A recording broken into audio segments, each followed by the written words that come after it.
Aí, fianos de todo o Brasil, tudo bom com vocês? Meu nome é Guilherme Davi, fundador do Orgulho Federal, e na entrevista de hoje trataremos sobre um assunto que pode ser de interesse para muitos infianinhos. Antes, alguns recados. Estamos publicando as entrevistas em versão podcast agora, então se for mais cômodo para você ouvir somente o áudio, entra no nosso site orgulhofederal.org e dá uma checada lá. A gente já publicou 3 entrevistas. Dito isso, é o seguinte, nas duas primeiras entrevistas que tivemos, a gente teve 2 convidados que foram aprovados nas melhores universidades do mundo. A gente teve o Renato Valentim, que passou em Dartmouth, e tivemos também o Pedro Paulino, que foi aceito na Universidade de Harvard. Só que por mais que a gente tenha falado um pouquinho do processo, eles explicaram um pouquinho, algumas pessoas, elas ficaram um pouco interessadas e queriam saber um pouco mais sobre como é que funciona o processo de seleção americana. E é por isso que nós convidamos uma pessoa especializada nesse assunto. Ela tem 19 anos e se formou no Instituto Federal do Rio Grande do Sul em 2015. Falo aqui de Augusta Saraiva. Augusta faz jornalismo na Northwestern University, a universidade mais conceituada em jornalismo do mundo. Ela tem um canal no YouTube em que ela faz vídeos explicando sobre cada etapa do processo seletivo americano e dá inúmeras dicas para estudantes do ensino médio. Hoje, ela vai explicar tudinho de como é o processo. Tudo bom, Augusta?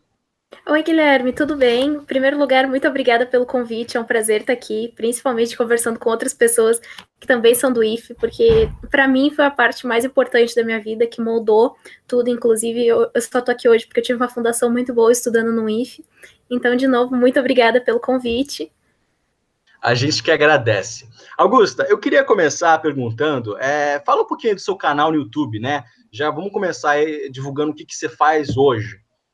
Tá bem, então, como eu curso jornalismo aqui nos Estados Unidos, mídias sociais, internet, foi uma coisa que sempre chamou muito a minha atenção, e aí quando eu fui aceita na universidade, eu me formei no IF em dezembro de 2016, e aí na mesma época eu fui aceita, eu me formei assim, no dia 5 de dezembro, no dia 15 de dezembro eu recebi a carta de aceitação da minha universidade, e eu pensei, nossa, todo esse processo valeu a pena, vou tentar ajudar mais pessoas, porque uma coisa que eu senti é que não tinha muita informação sobre o processo para estudar nos Estados Unidos, principalmente para quem é de escola pública. Então eu queria fazer alguma coisa para tornar isso mais acessível para as pessoas, porque querendo ou não, a DE é uma coisa que pouco sem conhecimento, que é um pouco elitista.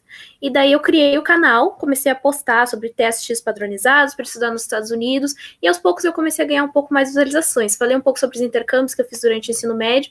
Então, assim, eu comecei com o canal e comecei a ganhar um público, que ainda não é tanta gente assim, mas está crescendo aos poucos, e estou muito feliz com o resultado de poder ajudar mais pessoas. Cada mensagem que as pessoas me mandam falando, nossa, descobri o seu canal, tá me ajudando bastante, tá me dando força para continuar, isso aí me deixa muito feliz.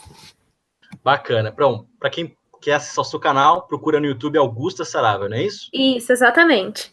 Ela tem de tudo. Bom, eu queria, antes da gente começar a falar do processo seletivo americano em si, falar um pouquinho para a gente como que foi a sua história, tanto no IF, e o que levou a você a ter um interesse de estudar nos Estados Unidos. Como é que foi esse processo? Sim, bom, eu estudei no IFRS Campus Rio Grande, que é um dos principais institutos federais do Rio Grande do Sul, porque antes de ser IFRS, ele foi o CTI, inclusive meu pai estudou lá. Então, assim, é uma escola técnica que era muito conceituada, porque é uma cidade que não é muito grande. Então, assim, era a melhor opção para quem queria fazer um ensino médio de qualidade na cidade.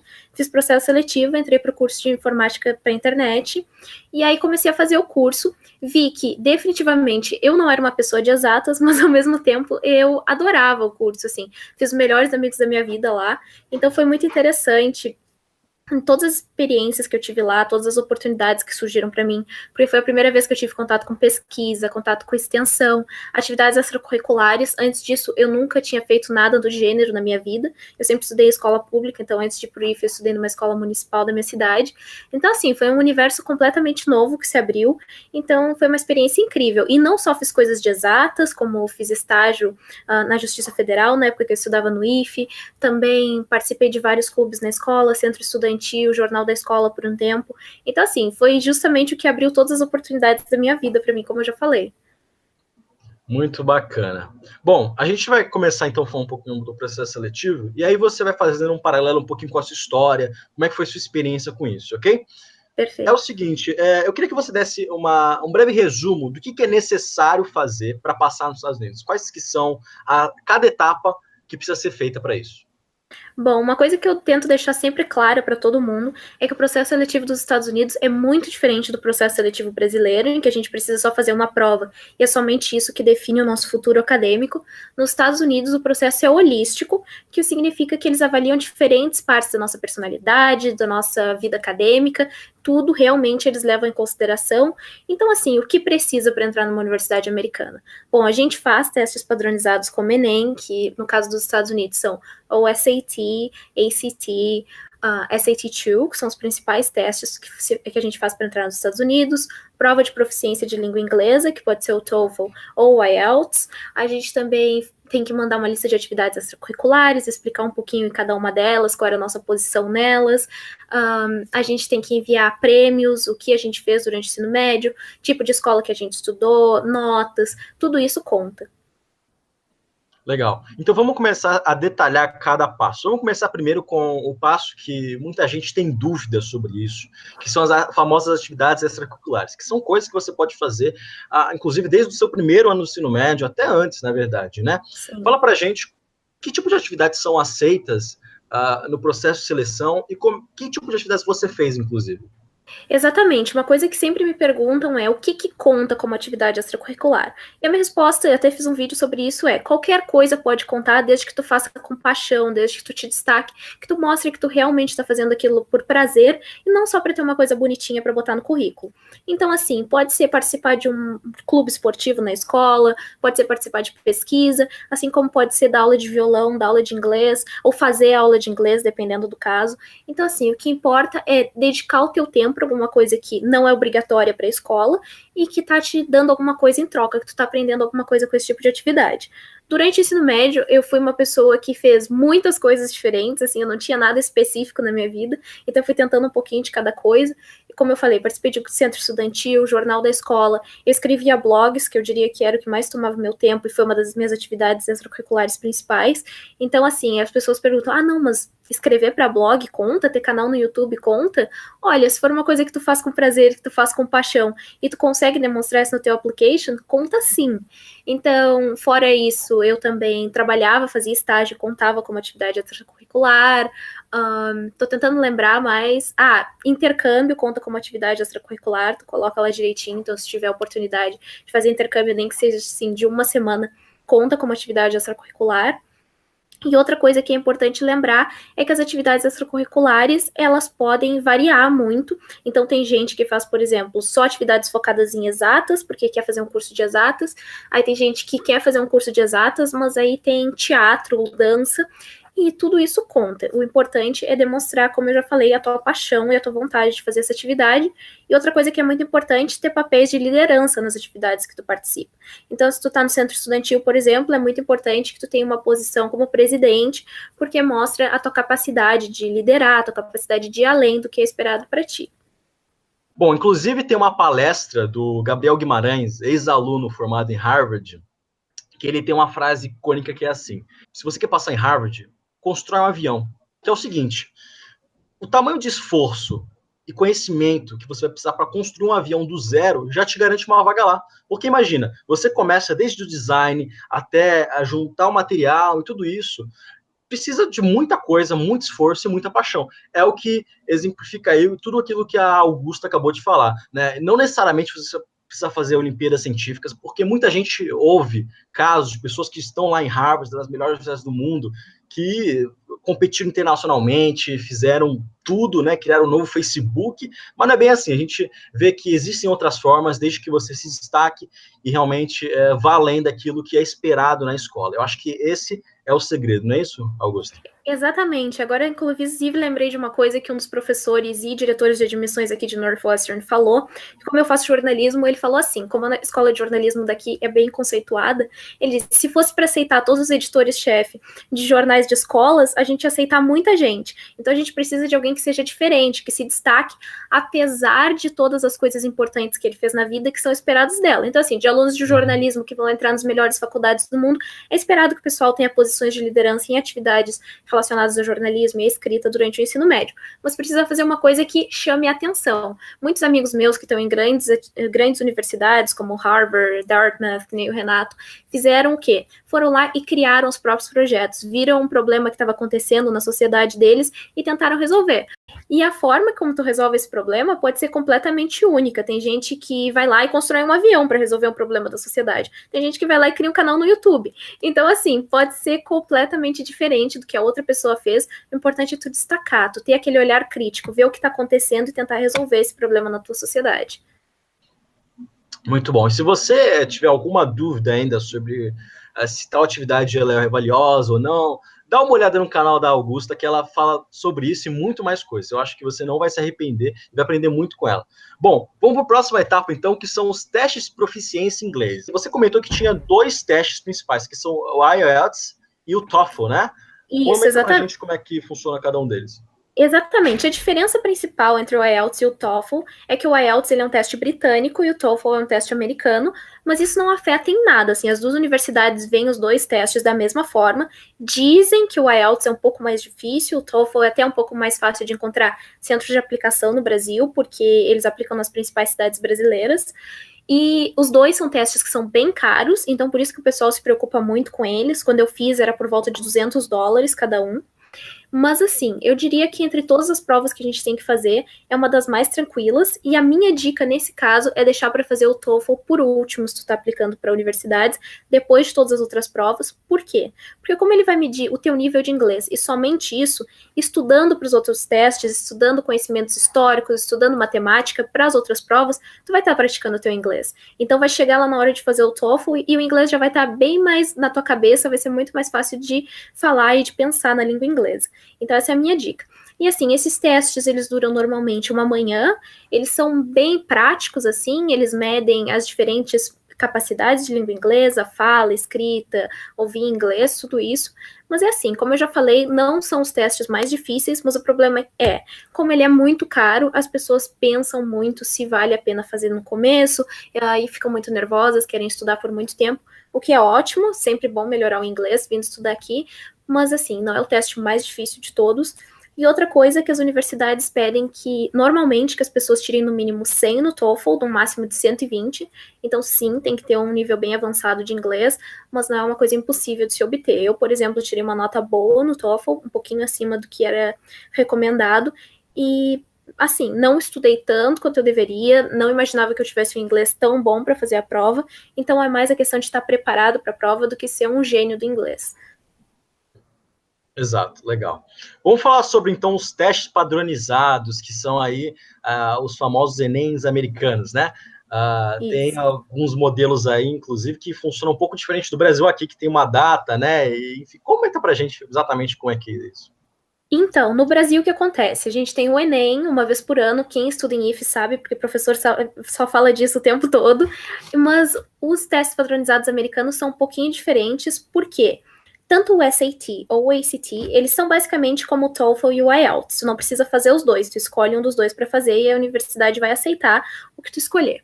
Então, assim, tem o ACT, que foi o que eu fiz, e tem o SAT. Tem algumas diferenças entre cada um deles. O ACT, ele tem 4 sessões, em inglês, matemática, ciências e leitura, mais a redação que é opcional, e o SAT só tem 2 sessões, que é inglês e matemática. Eu não sei muito sobre o SAT para falar, pode ser que eu esteja falando bobagem, então eu vou focar mais no ACT, que é assim, é um teste um pouco semelhante com o Enem, não tanto assim, porque questão de ciência não tem que saber fórmula, nada disso, mais análise de gráfico. Matemática é bem básica, porque a gente tem menos de 1 hora para resolver 75 questões de matemática.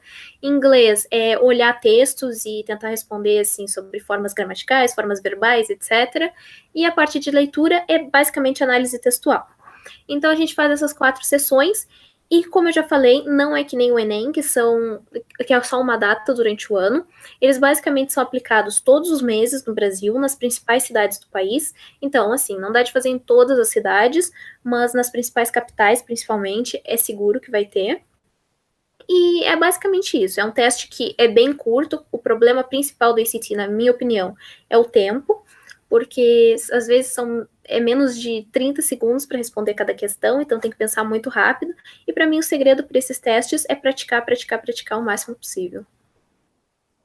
Legal. E fala um pouquinho pra gente quais que são a grade de notas do SAT? Ele vai de quanto até quanto? Ah, sim. O ACT vai de 1 a 36. Uma nota boa seria acima, para uma universidade de ponta nos Estados Unidos, eu diria que seria acima de 30, então é esse esperado que as pessoas vão tirar. E quando eu fiz a redação, a nota ia de 1 a 36, e agora mudou e vai de 1 a 12, eu acho, mas eu não tenho certeza. Então, o ACT vai de 1 a 36 e o SAT mudou ano passado, então eu também não sei quanto está a nota máxima, mas é bem diferente, tipo, a pontuação vai até 2.000, parece, alguma coisa assim. Legal. E o ACT, inclusive, ele existe porque, junto com ele, ele serve também como uma base para ver como que é você academicamente falando, né? Porque a gente sabe, a gente vai falar, inclusive, na próxima etapa, que são as notas da escola. Porque cada escola tem uma dificuldade diferente, né? A gente que é do IF, por Exatamente. exemplo, tem um nível de dificuldade muito maior do que escolas estaduais e algumas particulares, inclusive, não é? Então, muitas vezes a pessoa fala, poxa, mas será que eu tenho nota suficiente para passar? Né? Será que minha nota está baixa? Mas a Augusta vai falar uma coisa aí que vai ajudar muitos vocês. Fala aí, Augusta. Então, exatamente. Tanto a questão do ACT, que vai medir se o aluno tem capacidade de fazer uma prova em inglês, por exemplo, tanto na área de matemática quanto na área de inglês, saber se a gente tem capacidade de pensar rápido, de conseguir responder questões básicas de matemática, questões básicas gramaticais em inglês. Mas, claro, uma coisa que falam é que eles te comparam mais com outros brasileiros do que com as pessoas em geral. Então, por exemplo, se tu vai tirar Claro que comparado com o americano, tu provavelmente vai tirar uma nota um pouco mais baixa em inglês, mas assim, tem que ver comparado com outros brasileiros. E mesmo assim, não é todo mundo, porque eles querem entender o teu passado, entender que tipo de escola tu estudou, qual o teu contato com a língua inglesa, tudo isso, porque tem gente, por exemplo, que cresceu estudando em escolas americanas, então cresce como falante nativo, praticamente, está completamente acostumado a fazer provas em inglês, etc. Não dá de comparar com o aluno do IF, que eu, por exemplo, tive 1 ano de inglês e eu só aprendi o verbo to be no IF. Então, aí é que entra a questão do School Profile, que era o que eu queria muito falar, que é um documento que tu manda para as universidades falando qual era a tua escola, como ela era, para poder dar um pouco de contexto para a universidade entender.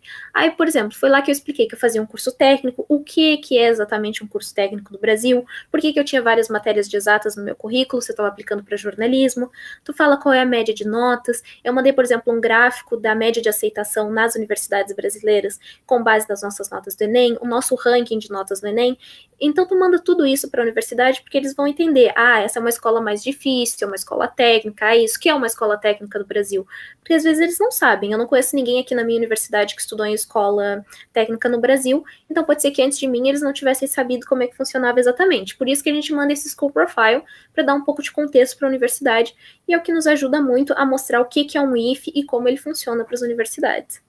Exatamente. E uma das etapas do processo é justamente o GPA, né, que é a sua média aí escolar, né, que justamente Isso. o que eu estava falando. Essa média, por mais que ela esteja baixa, ela depende de alguns fatores, né? Se você tem uma média que às vezes você acha que não é próxima ao 4, né, porque a escala deles é diferente de notas. Isso.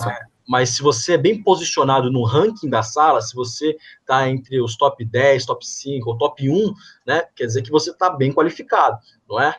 Exatamente, isso é uma coisa muito importante de falar, que eu sempre tento falar para as pessoas que comentam lá nos meus vídeos, que é a questão do GPA. O GPA, como tu falou perfeitamente, é a média escolar, basicamente, só que aqui nos Estados Unidos o máximo é 4, eles calculam de um jeito completamente diferente, e no Brasil pode variar, tem escolas que a máxima é 100, a máxima é 10, então quando tu vai mandar tua média escolar para a universidade, tu coloca, por exemplo, 9,5 de 10, tu mostra qual é a escala que tá a tua escola e eles vão entender. Mas assim, mais importante do que a média é a tua posição no ranking da turma também, como tu falou. Então, assim, eu diria que é mais importante tu ter, por exemplo, um 8 e ser o primeiro da turma, do que ter um 9,2 e ser o quarto. Então, é uma coisa que pode não variar muito, dependendo do tamanho da tua turma, mas é o que faz tu te destacar. E outra coisa importante sobre o ranking da turma é que tem muitas escolas que não dão ele. Eu tive que ir na secretaria da minha escola e pedir para o pessoal fazer manualmente. Então, assim, foi muito boa vontade do pessoal que trabalhava lá no IFE, mas tem escolas que não dão. Então, o que as pessoas fazem, vão lá e traduzem por conta própria. A gente explica que as escolas brasileiras normalmente não fazem isso, inclusive explica no School Profile, e aí as universidades vão entender. Mas, assim, é mais importante tu te destacar na turma, porque a gente sabe que IFE normalmente é muito mais difícil que algumas algumas outras escolas, principalmente pela questão das matérias técnicas, junto com as matérias de ensino médio, a carga horária é muito pesada. Então, a gente explica que isso é mais difícil, que a gente faz, algumas vezes, a nossa matemática é a nível de graduação já. Então, tudo isso vai explicadinho no School Profile, e aí eles vão ver o contexto das suas notas no ranking da turma. Sensacional. Vamos falar um pouquinho sobre as cartas de recomendação. Para quem que pede e que tipo de relacionamento a gente tem que ter com a pessoa? Então, aí é que tá. A carta de recomendação eu acho que é uma das partes mais livres que a gente tem no application, porque a gente pode pedir para basicamente qualquer professor, conselheiro da escola, alguém que trabalhou em alguma atividade extracurricular contigo, mas também é uma das partes que pode ser mais difícil, pode dar mais dor de cabeça, porque no Brasil, como a gente não tem esse costume de escrever carta de recomendação nem de pedir, às vezes os professores não sabem o que fazer e não sabem como funciona. Eu dei muita sorte, porque os 2 professores que eu pedi me deram cartas maravilhosas, lindíssimas. Eu amo os meus professores, que na verdade são as professoras. Eu pedi para uma professora de português, que trabalhou comigo durante 2 anos no ensino médio. Até hoje eu tenho contato com ela. E a segunda carta eu pedi para minha professora de química. E eu vou falar por que eu escolhi essas pessoas, para tentar dar um pouco de contexto para vocês, dar um pouco de dica para quem pedir. Por que eu pedi para minha professora de português? Bom, eu estudava em uma escola técnica muito voltada para a área de exatas e eu queria fazer jornalismo.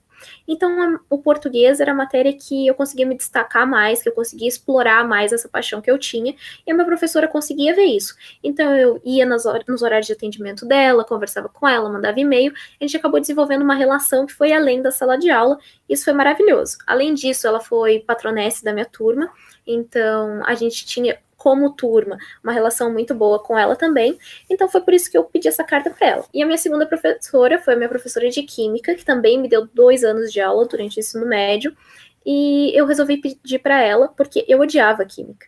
Então, assim, mesmo odiando química, eu conseguia ter uma boa relação com ela, eu conseguia, com muito esforço, tirar notas boas nessa aula, mesmo que não, nem se comparasse com as minhas notas em outras matérias. Então, assim, eu pedi essa carta para ela sem saber o que esperar, mas a carta acabou refletindo o meu esforço em tentar ir bem em química, ainda que fosse uma matéria que eu odiasse no ensino médio, então acabou saindo uma carta muito boa também. Então, assim, eu pedi essas 2 cartas. A maioria das universidades pede 2 cartas. Northwestern, por exemplo, só pede uma, mas pode mandar mais, caso seja preciso. Outras universidades pedem 3. Então, assim, a minha dica é pedir 3 cartas de recomendação para 3 professores que tu tenha bastante contato no IFE. Por isso que entra a questão das atividades extracurriculares também, porque se tu tem uma atividade que tu te destaca dentro da escola, principalmente vai ter um professor por trás disso que vai ser o coordenador da atividade, coordenador do projeto. Então é muito bom desenvolver uma relação com esse professor, porque vai te ajudar muito na hora de pedir cartas de recomendação. Então essa é a minha dica com relação a isso.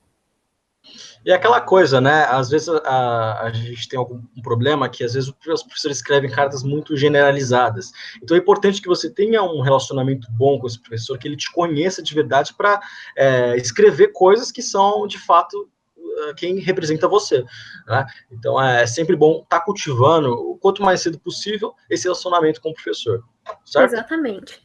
E outra coisa que eu queria falar é que, às vezes, o fato de os professores escreverem cartas mais gerais nem é porque eles não querem escrever sobre o aluno, mas é porque, como eu já falei, a gente não tem essa cultura de cartas de recomendação no Brasil, então os professores não sabem como deve ser, não sabem por onde começar.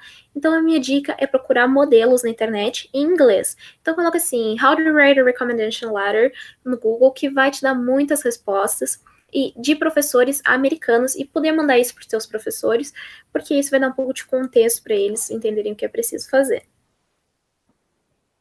Muito bom. Vamos falar sobre as essays, as personal essays. O que é isso, esse diabo de palavra? E por que muita gente acha que é uma das etapas mais difíceis aí da aplicação? Olha, era justamente o que eu ia falar agora, que para mim foi com certeza a parte mais desgastante, a parte mais cansativa, mas também foi a minha parte preferida, porque como escritora, essa é a parte que eu pude explorar mais, mas ao mesmo tempo, eu tenho 2 motivos pelos quais eu acho que foi a parte mais cansativa. O primeiro é porque as redações americanas são muito diferentes das que a gente escreve para o Enem, por exemplo. Aqui no Brasil, a gente aprende que é preciso ser muito impessoal, o máximo possível, nunca usar eu numa redação, isso é a pior coisa que alguém pode fazer, e nos Estados Unidos é completamente o contrário. É por isso que as essays também são chamadas de personal statements, que é basicamente ponto de vista para a universidade, uma coisa sobre ti que tu quer falar. Então, basicamente, tu está lá para contar a tua história para a universidade e é para isso que tu vai usar esse espaço.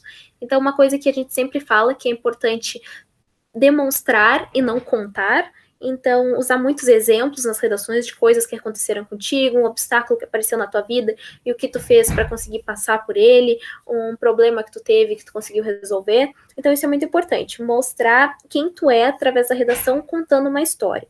E o segundo motivo pelo qual eu acho que foi mais cansativo escrever redações é que é a última coisa que a gente faz no processo de application normalmente. Então eu já estava um ano todo me desgastando, fazendo provas a cada 2 semanas, então eu não aguentava mais, mal estava dormindo e ainda tive que escrever muitas essays, porque embora no final eu só tivesse aplicado para Northwestern, porque eu apliquei Early Decision, que significa que tu aplica para somente uma universidade, se essa universidade te aceitar, tu é obrigado a ir para ela.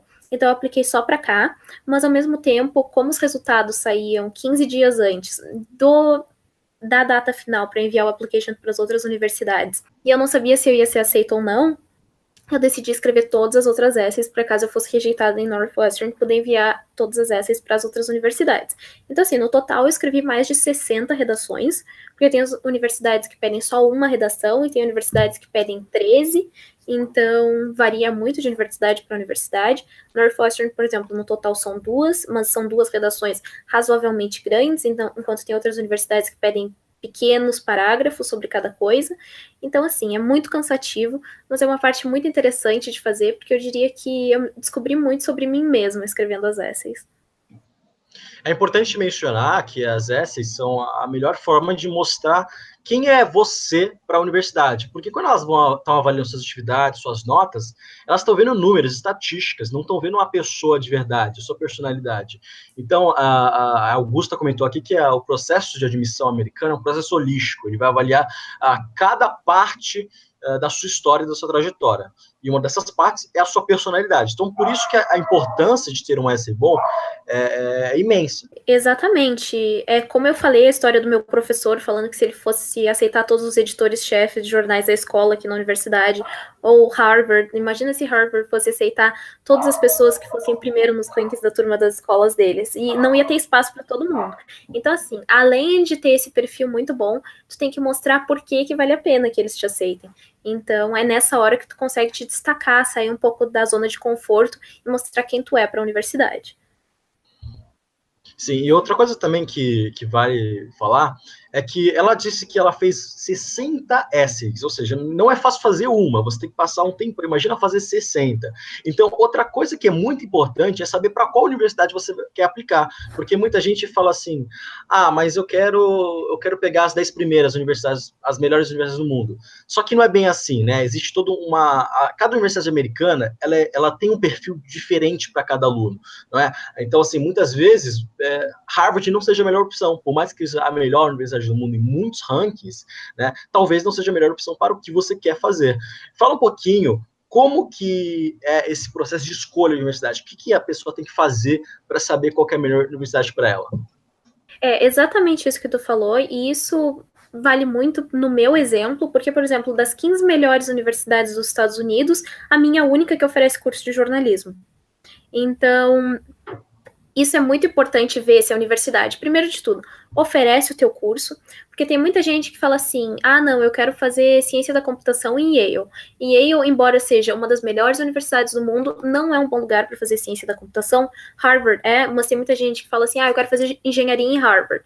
Tem muitas engenharias que não é o melhor lugar do mundo para fazer lá, tu pode olhar Stanford, pode olhar MIT, mas assim, cada universidade é boa numa coisa. Harvard é muito boa para ciências sociais, Northwestern é muito boa para jornalismo, outras universidades vão ser boas em outras coisas. Então essa é a primeira coisa que tu vai olhar. Se tem o teu curso na universidade e se ele é muito bom ou se ele é muito ruim, porque tem cursos aqui em Northwestern que são o primeiro do mundo e tem cursos que nem são ranqueados. Então tem que ver se tu vai ter esse espaço para te desenvolver.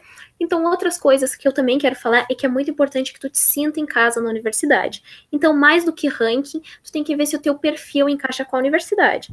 Por exemplo, as universidades estaduais aqui nos Estados Unidos, elas normalmente têm mais de 60 mil alunos. Essa é a média de alunos que vão para a universidade. Enquanto em Northwestern, nós somos 8 mil alunos de graduação. Eu não acho que eu iria me sentir bem em uma universidade tão grande, onde tem muita festa, muita vida social, porque eu sou uma pessoa um pouco mais introvertida, então eu nem olhei esse tipo de universidade, mas ao mesmo tempo eu gosto que eu tô muito perto de uma cidade grande, eu queria isso, eu não queria estudar no meio do mato, quando eu estava fazendo a minha lista de universidades.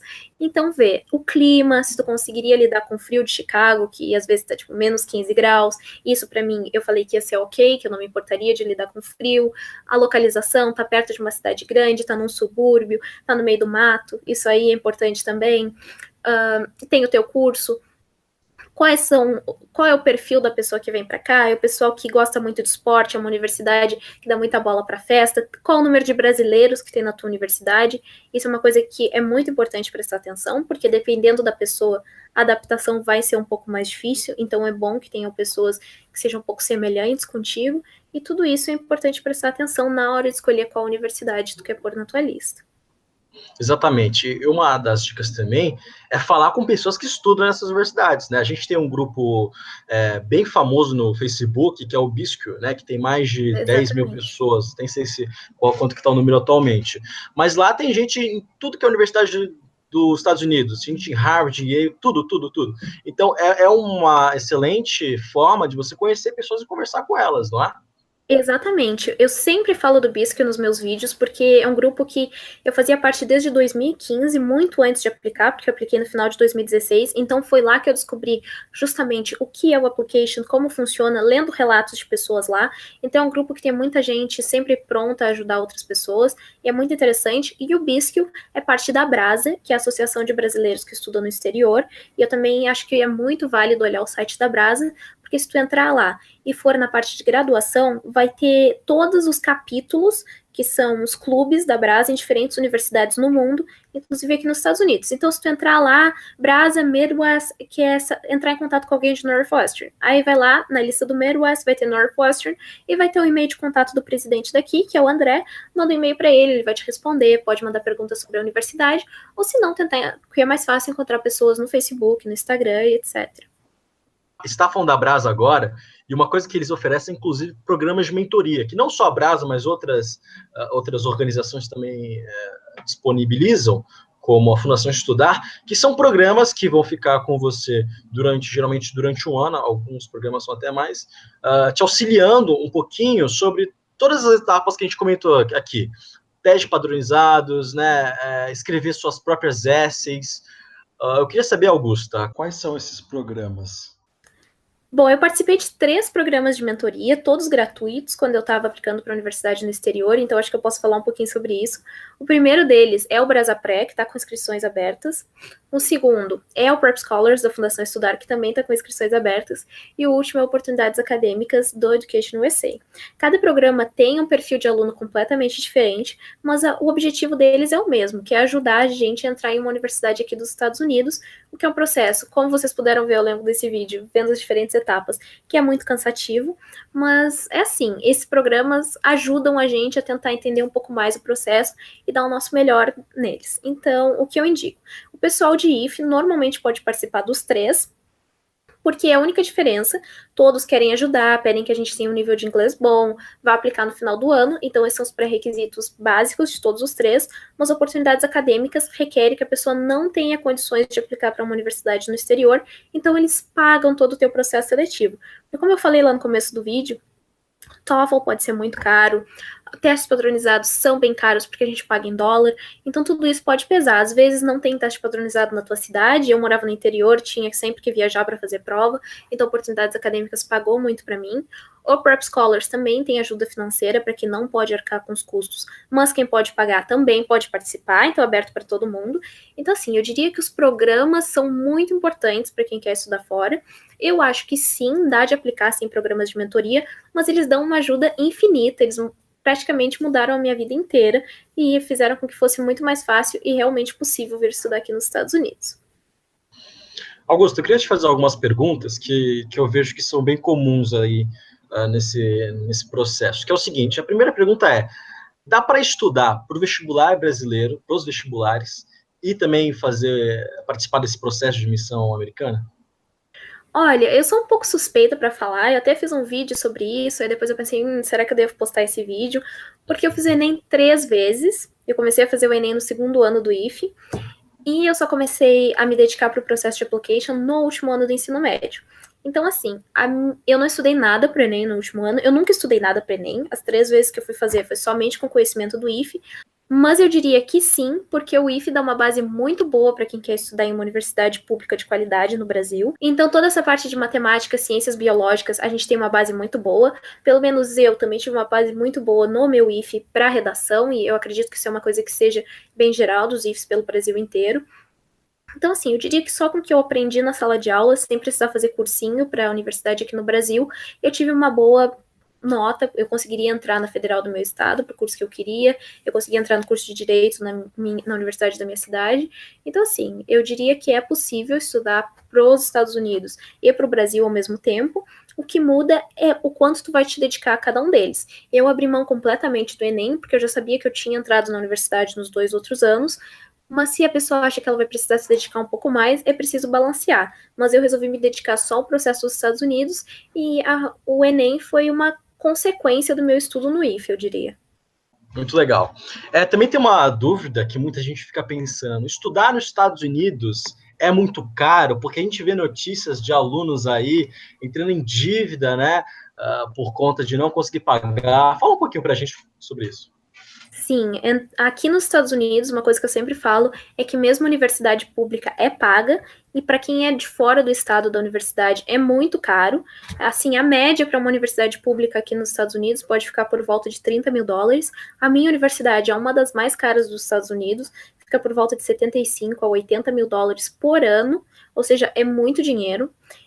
Uma coisa que as pessoas normalmente fazem, quando elas não estão aptas a aplicar para bolsas de estudo, é ir para community colleges aqui nos Estados Unidos, que são basicamente cursos técnicos de 2 anos, e aí depois transferem para outra universidade um pouco mais cara, mas esses cursos normalmente são bem mais baratos e já te dá uma base de estudo aqui nos Estados Unidos, depois fica mais fácil entrar em uma universidade de 4 anos.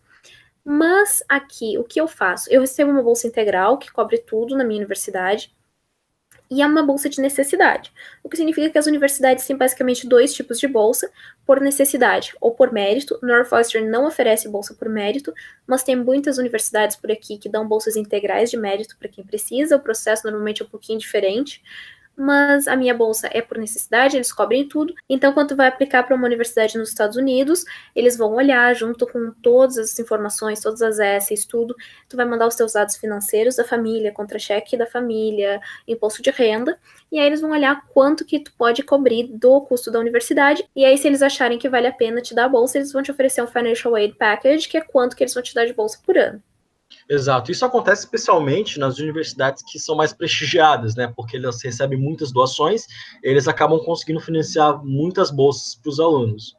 Sim, sim. E isso é uma coisa que é um pouco paradoxal, porque torna mais difícil ainda entrar em uma universidade nos Estados Unidos para quem precisa de muita bolsa, porque as universidades que podem dar muita bolsa normalmente são as mais difíceis de entrar, e as que são mais fáceis não dão bolsa alguma para aluno internacional. Então eu tive muito esse problema quando eu estava procurando universidades para botar na minha lista de universidades.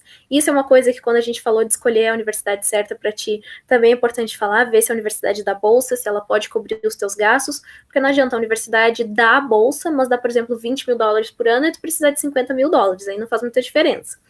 Então é importante ver isso na hora de escolher uma universidade. E realmente existe o que a gente chama de need blind universities, que são universidades que não veem quanto tu está pedindo de bolsa na hora de aplicar para elas.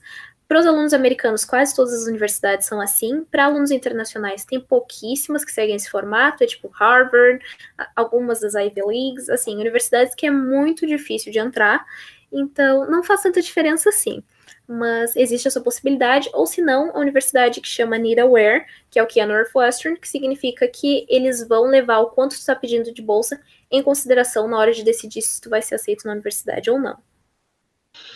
Augusta, você tem mais alguma dica extra para alguém que está tentando aplicar? Bom, eu acho que a minha dica principal é ir sempre atrás de informação. Porque, como eu falei, essa é a razão pelo qual eu criei o canal no YouTube, é que ainda não tem muita informação sobre esse nicho específico na internet, mas sempre tentar buscar, se não encontrar informação, mandar mensagem para as pessoas. Eu acho que isso é uma coisa muito importante. Eu tento responder sempre que me mandam mensagem lá no Instagram, porque quando eu estava aplicando eu tinha muita dúvida, e as outras pessoas também. Então as pessoas vão pensar nisso na hora de te responder, que normalmente não é incômodo, porque eu mandava mensagem para as pessoas quando eu estava aplicando muito, então hoje eu quero dar um pouco, retribuir um pouco toda a ajuda que eu recebi. Então, assim, é muito importante perguntar se tu tem dúvidas, ou até mandar e-mail para as universidades, isso é muito importante porque demonstra interesse. Então, assim, achou informação sobre uma bolsa de estudos específica para certa universidade, manda e-mail para a universidade, fala assim, eu procurei essa informação no site de vocês, mas não encontrei, eu queria saber se vocês oferecem bolsa e tal. Isso é muito importante. E outra coisa, além de ir atrás de informação, é não desistir. Porque esse processo pode ser muito cansativo. Como eu já falei, no final eu dormia muito pouco, mas é uma coisa que vale muito a pena no final, e mesmo se eu não tivesse sido aceito em nenhuma universidade aqui nos Estados Unidos, eu acho que eu teria crescido muito, teria sido uma experiência excelente para minha vida. Então essas são as dicas principais que eu tenho. Conta pra gente um pouquinho da sua experiência aí nos Estados Unidos. Bom, eu me mudei para cá em setembro, então eu tô aqui há quase 7 meses agora. Eu voltei para o Brasil em dezembro, nas minhas férias de inverno, e tá sendo uma experiência incrível. É completamente diferente de tudo que eu imaginei. Uma coisa que eu amo falar sobre a universidade, que me surpreendeu muito positivamente, é que tem muitos brasileiros na minha turma. Então, nós somos 12 brasileiros que estão no primeiro ano esse ano. Então, isso é muito legal, ter esse contato com gente de diferentes cantos do Brasil, mas mesmo assim a gente compartilha a cultura. Isso é muito interessante. Fora isso, as minhas aulas são maravilhosas. Não teve uma aula ainda que eu falei, nossa, essa aula é muito ruim. E outra coisa é que a minha universidade é por trimestre, então eu estou sempre trocando de aula, sempre podendo escolher aulas que me chamam a atenção, que eu gosto mais. Isso é muito legal. Os meus professores de jornalismo são fenomenais, assim, todos eles são, tipo, editores-chefe do ESPN, da NBC News. Então, assim, o pessoal é muito bom, então tá cercado de gente que é muito boa, me faz querer sempre melhorar, sabe? Claro que às vezes tenho alguns problemas de autoestima, pensando, como é que eu tô aqui, não sei o quê, mas ao mesmo tempo me dá força para querer sempre ser melhor, sabe? E querer dar alguma coisa em troca. Então, tá sendo uma experiência incrível. Inclusive, você estava comentando, antes da gente começar a gravar aqui, que você, ao contrário no Brasil, você consegue ter dois diplomas, né? Em algumas universidades é assim, não todas. Exato. E aí você está se formando em jornalismo e também relações internacionais, não é isso? Isso, no momento eu estou estudando jornalismo e relações internacionais. A única certeza que eu tenho é o jornalismo. Eu estou fazendo várias aulas de relações internacionais, então vai acabar que provavelmente esse vai ser o meu segundo curso aqui nos Estados Unidos. Talvez, como eu estou fazendo muitas aulas de espanhol, eu possa fazer um certificado em espanhol, mas tem outras áreas que eu quero explorar também. Então é muito interessante que, embora a gente tenha áreas que a gente precisa fazer, então, por exemplo, eu preciso fazer 4 aulas de exatas até me formar, mas eu posso escolher, então eu estou fazendo uma aula sobre padrões de sons nas linguagens humanas, ao invés de fazer uma aula básica de matemática. Então, assim, eu posso escolher coisas que são da área, mas se encaixam com o meu perfil. E eu acho que isso é muito interessante, porque faz com que a gente escolha aulas que sejam mais prazerosas para a gente estudar, né? Exatamente. Uma coisa que a gente não mencionou aqui, mas que é muito importante, é que quando você entra numa universidade americana, você não precisa saber o que você quer fazer. Você entra e você é admitido lá, e aí você escolhe, você vai pegando as aulas, não é? É bem interessante também esse modelo. Exatamente. No meu caso foi um pouquinho diferente, porque eu apliquei especificamente para a escola de jornalismo aqui de Northwestern. Então, eu já entrei com o meu major declarado, mas se eu quiser desistir do jornalismo, eu posso fazer isso a qualquer momento até o segundo ano e fazer, por exemplo, só relações internacionais, ou eu posso desistir completamente e fazer, sei lá, matemática e ciência da computação também, ainda dá tempo. Então, isso é uma coisa muito interessante, que foi muito interessante também tu lembrar que a gente não precisa ter muito tempo para decidir o que a gente quer fazer da nossa vida. Augusta, eu sempre finalizo as entrevistas aqui fazendo uma pergunta clássica, que é o seguinte: que conselho você daria para alguém que tem qualquer tipo de sonho na vida? Não necessariamente passar nos Estados Unidos, mas algum projeto que queira fazer, qualquer sonho que ela tenha. Olha, eu diria que o mais importante de tudo é se planejar. Tem uma frase que eu gosto muito que fala assim, que um sonho sem planejamento é um sonho, mas um sonho com planejamento é uma meta. Então, assim, se esse é o teu sonho realmente, é importante tu tornar ele uma possibilidade na tua vida, ver o que tu pode fazer para fazer com que seja mais fácil tu realizar ele. Então é muito importante tudo isso. Claro que tudo depende de oportunidade também, se isso é viável para ti, mas também ir lá tomar iniciativa, claro que vai mudar muita coisa, então eu diria que essa é a minha dica principal, tentar fazer planos para tornar esse sonho realidade e também não desistir, né? Esse é o mais importante de tudo. Claro que vão ter partes muito difíceis, eu já pensei em desistir várias vezes em várias coisas diferentes da minha vida, mas é importante tomar iniciativa, lembrar sempre que todo mundo comete erros, todo mundo tropeça, mas é importante levantar, erguer a cabeça e tentar de novo, porque não é vergonha para ninguém se não der certo de uma vez, ir lá e tentar mais uma, duas, se precisar, se esse for realmente teu sonho. Então, essa coisa mais importante para mim. E outra coisa que eu diria, que não sei se está totalmente relacionada com isso, mas outra frase que eu gosto muito, e que está relacionada com sair da zona de conforto, é que fala que se tu é a pessoa mais inteligente da sala, é porque tu provavelmente está na sala errada. Então, nunca se acomodar, sabe? Sempre tentar buscar mais. Não falo somente, assim, de coisas acadêmicas, dinheiro, falo de coisas pessoais, felicidade, e sempre ir atrás do que tu quer e falar assim, tá bom, mas pode ficar melhor. Essas foram as palavras de Augusta Saraiva. A gente agradece muito a sua participação, Augusta. Venha um canal dela, procura lá, que tem de tudo. Ela fala sobre, desde a etapa de testes padronizados, dicas de como você escolher a sua universidade, e ela vai comentar aqui com mais profundidade sobre cada etapa do processo. Você quer falar mais alguma coisa, Augusta? Não, eu só quero agradecer mais uma vez pelo convite, é um prazer estar aqui, eu sempre assisto os vídeos de vocês, então quando eu recebi a mensagem foi, assim, um prazer, e também deixar uma mensagem para todo mundo dos IFES afora, e falar que, assim, foi a época da minha vida que mudou tudo, que me deu as maiores oportunidades, como eu já falei no começo. Então, assim, aproveitem a oportunidade que vocês têm, porque é uma oportunidade única de ter uma educação dessa forma, desse nível de qualidade, em uma instituição pública totalmente de graça no Brasil. Então, é assim, é uma oportunidade da vida inteira, e eu sou muito grata por tudo que o IFRS fez por mim, e eu espero que vocês aproveitem e façam o máximo das oportunidades que foram dadas no IF de vocês, e claro, aproveitem, porque ser do IF é ser do IF, né? É isso aí, gente. Siga a gente no Instagram, Orgulho Federal. A gente também está no Twitter. Os links estão aqui na descrição. Também a gente tem um site www.orgulhofederal.org e nossa página do Facebook. Se inscreve aí no canal e falou, gente. Um abraço. Tchau.